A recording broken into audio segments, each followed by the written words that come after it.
one of the things that made it across my desk is what Lane Kiffin had to say about Wake Forest. And first of all, I'm like, why is Lane talking about Wake Forest at all? Didn't they just stop a mud hole in them and walk you dry? 40-6, that game's over. I mean, I watched Jackson Dart go flying across the goal line, get his helmet popped off. Then he takes off his helmet, and they threw a personal foul penalty on him for unsportsmanlike conduct. I'm like, man, referees, y'all losing y'all minds on this one, dog. Y'all be throwing flags for the stupidest stuff. And it's like, well, that's in the rule book. Well, take it the hell up out the rule book. He got tattooed. He took off his helmet, and you gonna pull him. All right, cool, fine. So after stomping a mud hole in Wake Forest and walking it dry, Wake Forest responded to getting wrecked. Or I shouldn't say responded to getting wrecked.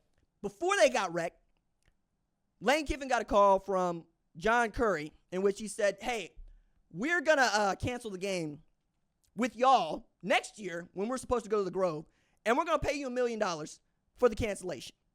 Okay? Lane caught an attitude about this righteously. You don't cancel that kind of game 1 year away because now you put Ole Miss into a bind. Because the SEC doesn't like us talking about them putting money in the bag, and they certainly don't like us talking about them playing a cupcake schedule. So they mandate that you got to play X amount of non-conference games against Power 4 opponents as a part of your schedule. And this year, the Power 4 opponent that was on Ole Miss's schedule is Wake Forest. They played Memphis before that, and they played Furman before that. So FCS, Group of 5 to Power 4. Basically how they had it sewn up for next year too. Except Wake Forest looked at the beating that they got or were going to get and the beating that they might take at the Grove and said, nah, we don't want to do that. So now Ole Miss is going to have to seek a waiver or find another Power 4 opponent when everybody else has already got it. They got their dance card filled up. There's nobody else to really go get. You're going to have to really work at it to fulfill that obligation. I think the SEC is going to look on this kindly if it comes to that, but you got to make the effort to try to go find somebody else to put in that slot. And Vanderbilt is already in your conference. You can't just go get Vanderbilt. You know what I'm saying? Maybe go talk to Virginia Tech. Maybe they know something. But Wake Forest has kind of been quiet on this, leaving many of us to draw the conclusion that the Demon Deacons are not only running from a whooping, but paid a 7-figure sum not to fight. This is America. We don't look kindly on running from a butt kicking. We don't do that. As a matter of fact, one of my things that people want to pull me back on is, RJ, you got to stop calling people cowards. Well, people got to stop being cowards. We don't do that. If you're going to catch a whooping, catch the whooping. We're going to say, hey, yeah, you got beat down. We're going to make memes. We're going to make funnies. But it's nothing worse than not showing up to the fist fight. Man, I looked at Mr. Jones on this one. Mr. Jones found Craig had a gun and said, what do you need that for? And he lied about it. He said, I got to walk Smokey to his house. And it became message, in the Keenan Ivory Wayans way, of y'all are scared to take a butt whooping. It used to be, hey, look, man, all you needed was your hands. You win some, you lose some. That's how this goes. And then we get to see Craig get into a fist fight with Debo and then bomb at his skull with a brick, and we all felt it. That's what we wanted. Wake Forest also gave up an opportunity. It gave up an opportunity for Demon Deacon fans to experience the Grove, which I got to tell y'all, it's fun. It's a lot of fun to be at Ole Miss on Saturdays for game day. It's fun. And gave up an opportunity for Dave Clawson's program to go get a signature W against the team we expect to be really good next year. Now, they'll lose a lot, but we still expect them to be good. And maybe that is the kind of win that vaults Wake Forest into a national conversation, not unlike it did a couple years ago when they were in the top 10. I just don't get that.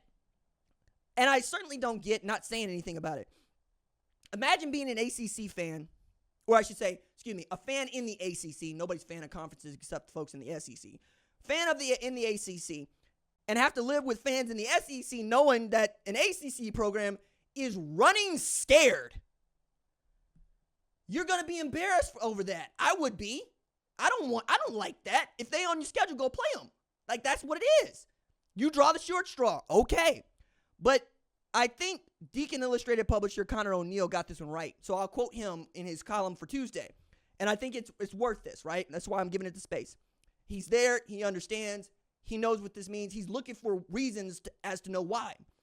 We can speculate that Clawson and Curry don't want to deal with the headache that comes with playing a well-funded SEC juggernaut, though the headache for what this story has become should dwarf that. We can speculate that Wake Forest has something else lined up, something against a like-minded program like Northwestern, though that's not likely to be a moneymaker traveling to a temporary stadium that seats 15,000. We can speculate until Wake's secondary gets through a game without a blown coverage. The silence is now the issue. We know every detail worth knowing that Wake Forest paid $1 million to remove itself from Ole Miss's schedule, leaving the SEC program in the lurch for a non-conference game in less than a year, and removing the only non-conference game that moves the interest needle from its own schedule. An explanation of why is all that's required. Maybe it'll come in the form of a press release or an interview from a newsletter called From the Quad, but 60 hours later, yet nothing. And I think that's a really great way to put it. You owe an explanation on this. You got to tell somebody something, because the conclusions that we are drawing now is you are simply not willing to go get your behind kicked, and that's just not football. That's not football. Football is fist fight. That's what it is. You know what I'm saying? It is lining up from a man across from you, and he's going to try to move you. You're going to try to move him. And at the end of that, you shake on it. Football starts with Walter Camp going, we need to simulate trench warfare. Football is about, it's about being William Wallace on a horse. Where are you going? I'm going to pick a fight. If you're Wake Forest, hell yeah, you want that game.